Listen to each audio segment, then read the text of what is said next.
Hi everyone, hope you're well. Chris Cowlin here. Now before we get into it, I'd just like to inform you about a new website selling quality current and retro Spurs jerseys, okjersey.com. They sell all current and retro Tottenham Hotspur shirts in all sizes. They sell the current fan and player versions as well as the 80s and 90s retro shirts, including my very favourite, the 1991 FA Cup final shirt.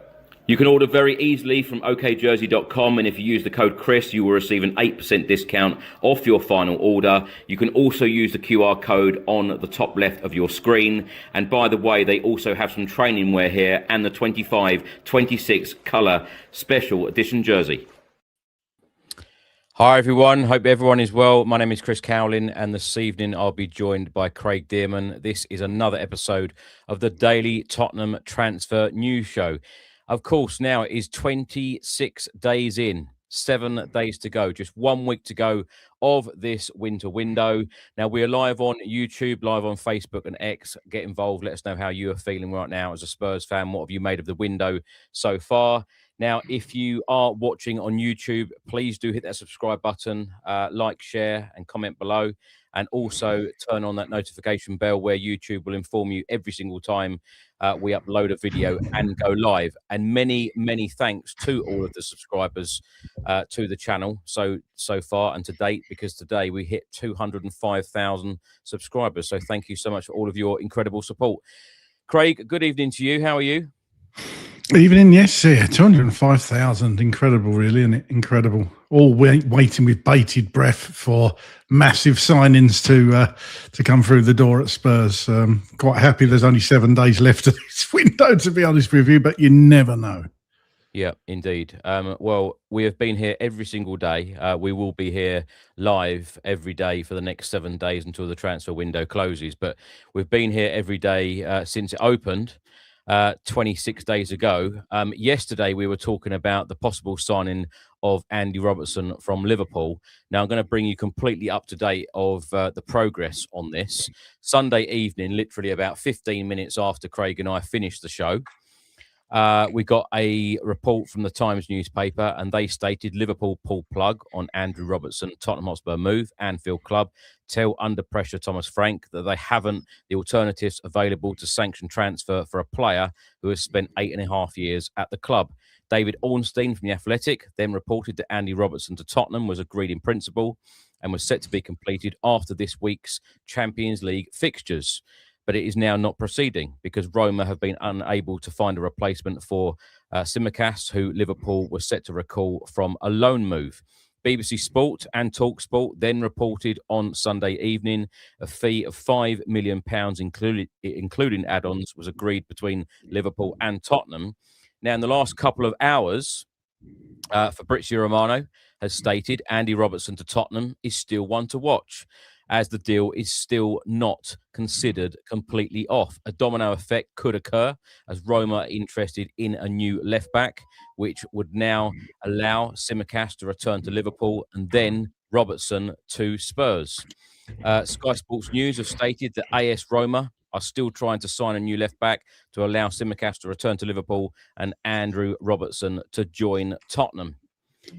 Craig, what do you make of this situation? Yeah, it's crazy that all that news broke. Well, more today, obviously, but just 15 minutes after we went off air yesterday. Seems like this one could get done if the dominoes fall into place, doesn't it? It's like Tsimikas. Seems to me if Tsimikas goes back to Liverpool and the Roma allow him to leave, then Robertson is free to leave. But you know, we spoke about Virgil van Dijk coming out and saying that he's losing his vice captain, doesn't want him to go. So obviously a popular figure around the dressing room, but you know, he's going to want to get regular game time going into the World Cup as well, isn't he? So whether he'll get that at Spurs, you think he'd probably get more minutes at Spurs than he would at Liverpool at the moment. But yeah, as I say, going back to the deal itself, I wouldn't be against it. I think it's a good bit of business. So if Robertson comes in, I think that would be a good move for Spurs. But I think probably might even be one that goes down to the last day. I said this to you yesterday, and I'm going to say it again. A very important player for Liverpool. Why would they allow him to leave in this January transfer window? Because, of course, he is going to be out of contract in the summer. We do expect Spurs to go in for Robertson and get this deal done on a free transfer in the summer if it's not done in the next 7 days in this January transfer window. But why would Liverpool allow him to leave? I suppose just to get him off the wage bill. Who knows? It seems a weird one why they would let him go. But, especially the fact that we've been told that he is a good leader around the place, a really good role model for the younger players. So, I suppose, why does any player leave? Why does any club let any player leave? But look, he is past his peak, I would say, but he can still do a really good job for somebody. And I would say, look, I still maintain he'd be a good signing for Spurs. Not one to get people really excited, but certainly a really steady Premier League proven player, which of course that's what we've been asking for. But hopefully, fingers crossed, it won't be just Robertson that comes through the door. If we can get Robertson, great. If not, let's hope we can do some more deals this week, because the clock is a ticking, as they say. Craig, what other ones have you got? There was a report earlier today. I actually didn't write down the source. I think it was Team Talk. Miles Villar, goalkeeper from Roma, touted as 50 million. Spurs have been, or 60 million, shall I say, Spurs have been keeping an eye on him. Apparently he was, or he's touted as being one of the best goalkeepers in the world. I'm not sure he's in the bracket of Donnarumma and the likes of Alisson and that sort of standard. But apparently if we let Vicario go, then we would go for Villar. Good player, definitely a good player. What I've seen of him, a good all-round goalkeeper. We all know that Vicario's got shortcomings, should we say, with his feet. So this would definitely be an upgrade, probably on Vicario, in my opinion. But again, it could be one for the summer they go back and have a look at. Yeah, I think there's a huge expectation that Vicario does go back to Italy in the summer. But of course, he is here to stay until the end of the season, certainly. So I would expect a new goalkeeper to come in if Vicario leaves in the summer, but certainly not in the next 7 days. Craig, an interesting one this. Fabrizio Romano, as well as talking about Andy Robertson, he's been talking about Randall Kolo Muani. And this may come as a surprise to a lot of people. Juventus have called about Randall Kolo Muani in the last 24 hours. However, at the moment, there are two problems that do make a deal complicated. Thomas Frank doesn't want to lose any more players from this Tottenham Hotspur squad. And the relationship between Juventus and PSG is a little bit frosty. After tense summer negotiations for Randall Kolo Muani, PSG aren't enthusiastic about the idea of negotiating with the Italians again. Now, reports in Italy, literally in the last hour, have stated that Juventus have held talks with Tottenham Hotspur striker Randall Kolo Muani. So this is going to be an interesting one. Now, I'm going to give you some stats here. Randall Kolo Muani, 15 matches he has played for Spurs in the Premier League, 11 starts. He has played a total of 930 minutes in the Premier League for Tottenham, 0 goals. He has scored twice in all competitions for us, and both of those goals were against his former side, PSG. 23 appearances in all competitions for Tottenham, just 2 goals, 3 assists for Tottenham as well. Now, when he played for Juventus between January and July 2025, he scored 10 goals in 22 games. This is a bit of a weird one, isn't it? Yeah, but it is Spurs. It's going to be weird and Spurs go hand in hand. I would personally... The thing is, I get what Frank's saying. He don't want anybody to leave, but Randall Kolo Muani, he just hasn't hit the heights that we all wanted him to. Do you know what I mean? He's just not done it, and I don't think he ever will at Tottenham. I don't think he's suited to the Premier League. His heart doesn't look in it, and I would say just get rid, to be honest with you. And then do you go with a bit more game time for Dane Scarlett or the likes of some of the academy boys coming up, and then see you go to the summer. I think we're light up front anyway. But Matisse Tell, of course, can play through the middle and on the wing. So it is an odd one, though, Chris, isn't it? The fact that Juventus just picked the phone up and want him at Juventus. But, yeah, it just hasn't worked out for him, has it? And I think we could, well, I know we can definitely upgrade in that position. Craig, what else have you got? There's one from Team Talk here. Spurs are interested in signing Hugo Bueno from Wolves after missing out on Andy Robertson. Well, we haven't quite missed out on him yet. He's poised to depart Wolves at the end of the season with the Spanish left-back, attracting significant interest from several clubs keen to secure his services. So I suppose this is one perhaps that, whether this is just press talk, it's clear that they want Robertson over somebody like Bueno.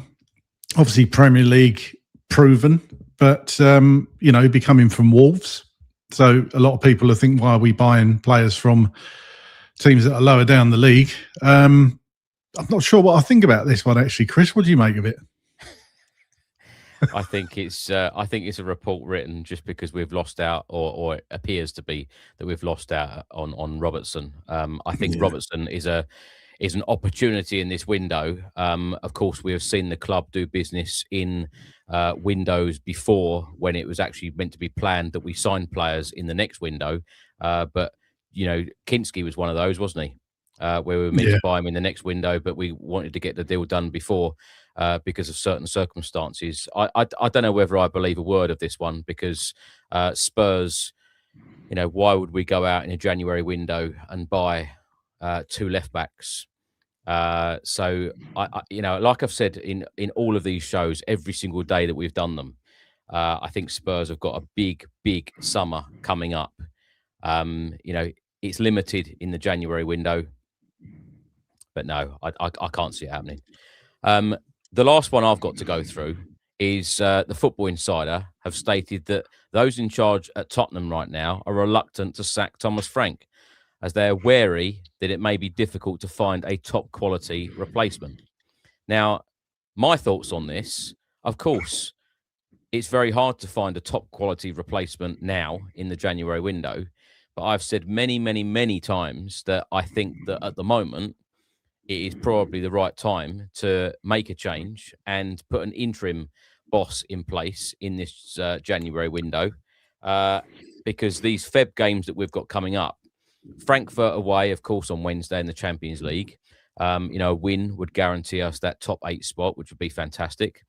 And then, those Feb fixtures, Craig, they really do worry me, particularly this last week, losing at home against West Ham, booze there, toxic atmosphere. And then, of course, we had that high, and it's worth, giving Thomas Frank credit for that Tuesday game, that performance against Dortmund. I don't think a lot of people expected that at all. But, give credit where it is due. And then we travel to Burnley. And I hate to mention this term again, Dr. Tottenham. So,